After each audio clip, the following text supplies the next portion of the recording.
Dallas Mavericks fans made their way out of the AAC here just in the last hour or so, and it will be the final time they or anyone sees an NBA game for some time. The league announcing tonight that they will suspend the season after a positive COVID-19 test by Jazz center Rudy Gobert.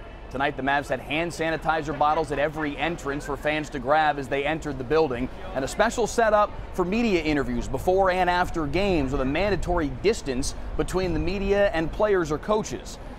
The game itself feels rather secondary at the moment, but in keeping with a bizarre day, Boban Marjanovic led the Mavs tonight, 31 points and 17 rebounds in a 26-point win.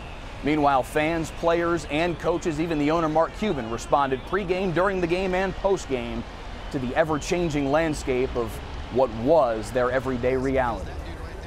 I'm concerned, are we all doing the right thing? Because this is obviously new territory. This is certainly a black swan event in my experiences, and so basketball actually becomes secondary. There's going to be more meetings and more talk tomorrow about what the next steps are. There's no timetable, and that's what we know for right now. So while the NBA has now suspended its season, Major League Baseball has its fair share of decisions to make before their fast approaching opening day. And one of the first baseball teams affected by this is your Texas Rangers. Their season opener was supposed to be at T-Mobile Park in Seattle against the Mariners March 26th to the 29th.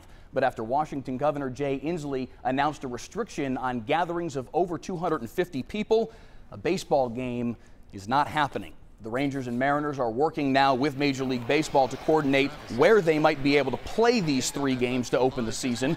They were originally scheduled to play these 2 games 2 weeks from tomorrow.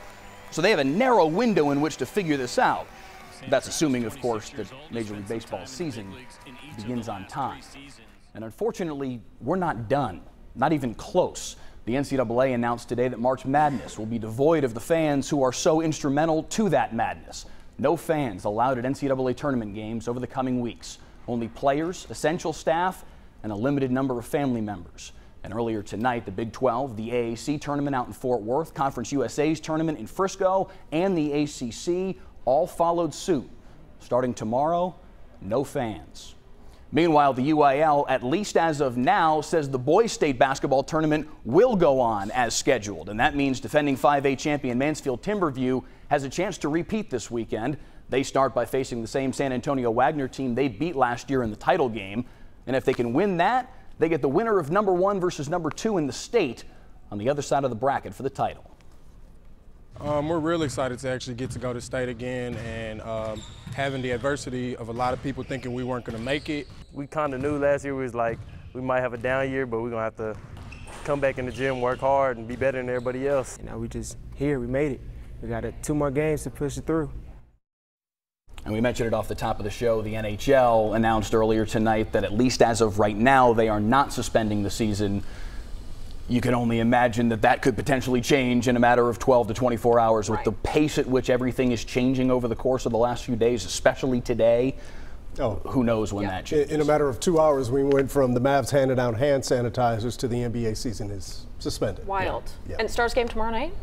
At least as of right now, yes. They are right. scheduled to be here at the AAC tomorrow night. Okay. We'll see if that actually happens. We'll be right back.